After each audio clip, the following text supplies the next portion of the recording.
உன்னுடைய ஆவியில கூட தோன்றாத ஆசீர்வாதமா இருக்கும். கர்த்தர் சொன்னது 10 பேர் வணங்குவாங்கன்னு, ஆனா நடந்தது 10 பேர் அல்ல, லட்சக்கணக்கான ஜனங்கள் அவனுக்கு முன்பாக வணங்கினார்கள். லட்சக்கணக்கான, சொல்ல போனா எகிப்துல அவனை வணங்காத நபர் ஒருவன் கூட கிடையாது. ஏன் தெரியுமா? தானியம் வாங்க வரும்போது அவனுடைய அண்ணன்மார்கள் என்ன செய்யறாங்க? கீழே விழுறாங்க. அப்ப என்ன லாஜிக் அங்க? தானியம் வாங்க வர ஒவ்வொருவனும் யாருக்கு முன்னாடி விழுந்திருக்கணும்?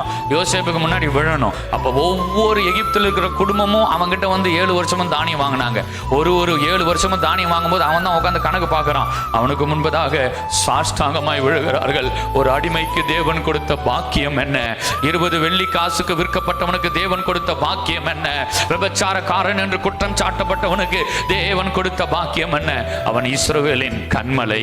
இன்னைக்கு நீ ஒருவேளை அற்பமா இருக்கலாம், இன்னைக்கு ஒருவேளை கைவிடப்பட்டு இருக்கலாம், இன்னைக்கு ஒருவேளை குற்றம் சாட்டப்பட்டு இருக்கலாம், இன்னைக்கு ஒருவேளை கவனிப்பாரற்று இருக்கலாம், இன்னைக்கு ஒருவேளை மேல் வஸ்திரம் கூட இல்லாம இருக்கலாம். ஒன்று மாத்திரம் தெரிந்து கொள் சகோதரா, நீ ஒரு ஜெப வீரனாய் இருந்தால், நீ பரிசுத்தத்திற்காய் ஓடுகிறவனாய் இருந்தால், ஒரு நாள் ஒன்று வரும், சாஷ்டாங்கமாய் உனக்கு முன்பாக தேவன் தேவ ஜனங்களை கொண்டு வந்து விழச் செய்வார்.